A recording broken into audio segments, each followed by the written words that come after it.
Let's now talk the upstream sector, oil and gas specifically, because Italian oil and gas firm ENI has filed a suit at the International Tribunal in London, United Kingdom, to challenge a directive by Ghana's Ministry of Energy asking them to unitize Sankofa offshore oil field and Afina oil block operated by Springfield EMP, now a wholly Ghanaian upstream player.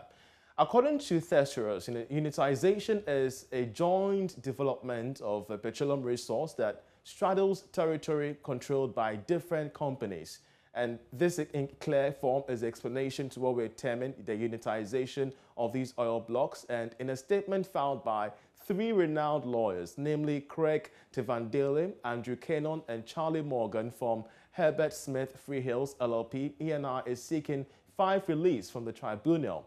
The claimant wants the tribunal to declare that the purported 9th April directive, the 14th October directive, the 6th November directive, and any other steps taken to implement those directives represent a breach of contracts under the petroleum agreement. And we shall keep an eye on this to give you updates as and when we do have them. We're trying to raise Dr. Yusuf Suleiman if he's on Zoom. We're so grateful that you could join us, Doctor. First of all, I mean, how are you soaking all this in? What does this really mean?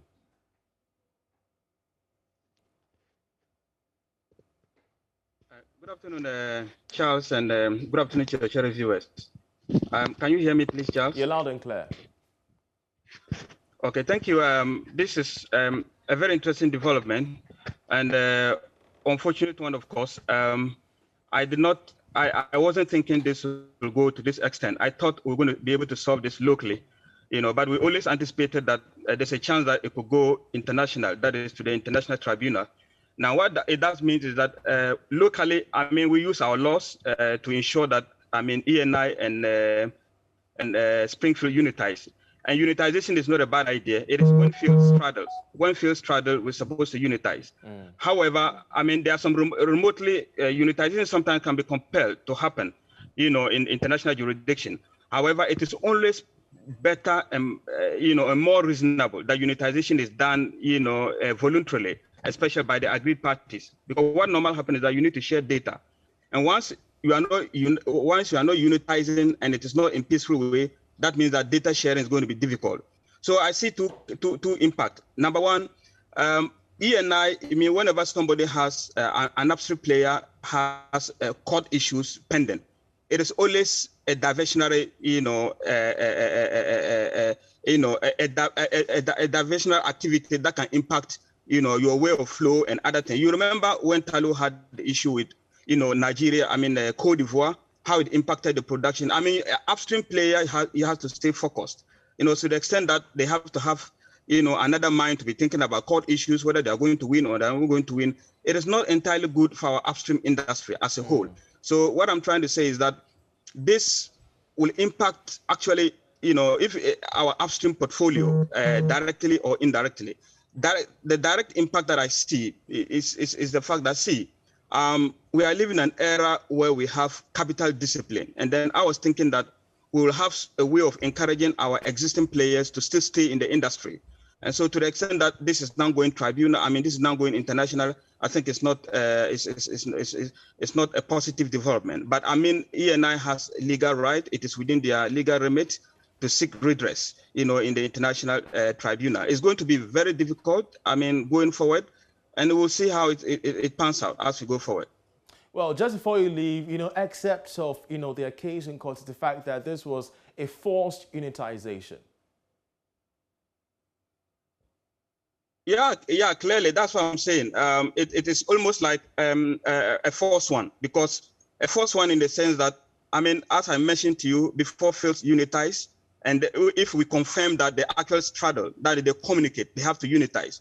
Now, by unitization has to be voluntary. It has to be like the two parties have to be willing. But in this case, I think Springfield was willing, ENI wasn't willing. So, and if unitization has to happen under these circumstances, it means it is compelled to happen. And that is not so good. That is not so good at all. And so, but unitization is a good thing, Charles, if the two parties agree. Because sometimes some fields, operating them independently will never be, you'll be able to optimize the extraction of oil from the ground. So I was of the view that if this could have been solved locally, that would have been excellent, because now what we suspect is Springfield, maybe they are failed if they want to operate it independently, there is not going to be, they are not going to optimize oil production.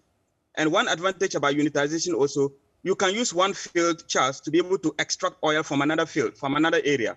So assuming they will agree to unitize, and it is very peaceful, they could use ENI platform and then extract oil or reserves that are within a Springfield area. That's the advantage. It saves a lot of costs instead of building another platform.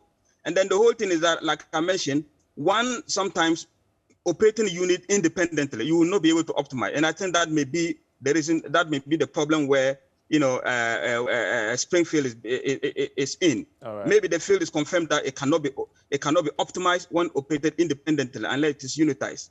But it has to be done. I mean, it's always good for it to be done, voluntarily by the two willing parties. Unfortunately, it's not happening. So we just hope that, I mean, things go well, so that our upstream. My bane is about our upstream, Charles. Our upstream is now crumbling. It is dangerous. Exactly. So we shall see how this. Now. We shall see how this pans out, especially as we also get response from government in our subsequent bulletins. We're so grateful, Dr. Suleiman, for your expert analysis on this development story where ENI has sued the government of Ghana over what it claims to be a forced unitization of its oil block.